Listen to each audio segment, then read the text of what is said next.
Hello friends, I'm Ramu. Welcome back to our channel bullock విహారం. Friends, Hyderabad Begum బజార్లో post office Ganesh మండపం దగ్గర ప్రతి సంవత్సరం వినాయక చవితి వేడుకల్ని చాలా ఘనంగా జరిపిస్తారు. ప్రతి సంవత్సరం ఈ పోస్ట్ ఆఫీస్ ఆలయ కమిటీ వారు వినాయక చవితి వేడుకల్ని చాలా ఘనంగా జరిపిస్తూ భక్తులను చూసి చూడగానే ఆశ్చర్యపోయే విధంగా మండపం యొక్క డెకరేషన్ని లోపల బయట కూడా చాలా అందంగా అలంకరిస్తారు. ఈ 2020 సంవత్సరంలో కూడా లింగాకారంలో గణేష్ మండపాన్ని నిలిపి మండపం ప్రవేశ ద్వారం ముందు శివపార్వతుల విగ్రహాలను మండపం లోపలికి ఆహ్వానం పలుకుతున్నట్లుగా చాలా బాగా ఏర్పాటు చేశారు. ఇప్పుడు మనం మండపం లోపలికి వెళ్ళి చూస్తే ముందుగా మనకి కుడివైపున పార్వతీదేవి వినాయకునికి అన్ని రకాల పిండి వంటలు చేసి తినిపిస్తున్నట్లుగా చాలా బాగా ఏర్పాటు చేశారు.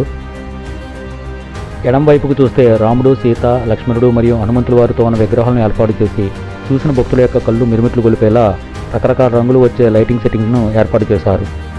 ఇక్కడ గణనాథుని విగ్రహం ముందు వెలిగించిన దీపం అఖండ జ్యోతిలా వెలుగుతూ చాలా మంగళప్రదంగా ఉంది.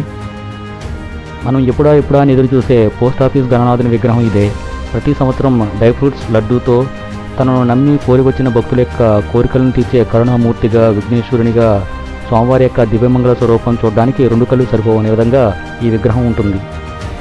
ప్రతి సంవత్సరం ఈ పోస్ట్ ఆఫీస్ గణనాథుని చూడడానికి హైదరాబాద్ సిటీలో ఉన్న భక్తులే కాకుండా చుట్టుపక్కల ఉన్న దూర ప్రాంతాల నుంచి కూడా చాలామంది భక్తులు వచ్చి స్వామివారిని దర్శించుకుంటారు. ఇది ఫ్రెండ్స్, ఈ 2020 సంవత్సరంలో హైదరాబాద్ బేగం బజార్లో ఏర్పాటు చేసిన పోస్ట్ ఆఫీస్ గణేష్ మండప విశేషాలు మీకు నచ్చాయనుకుంటున్నాను.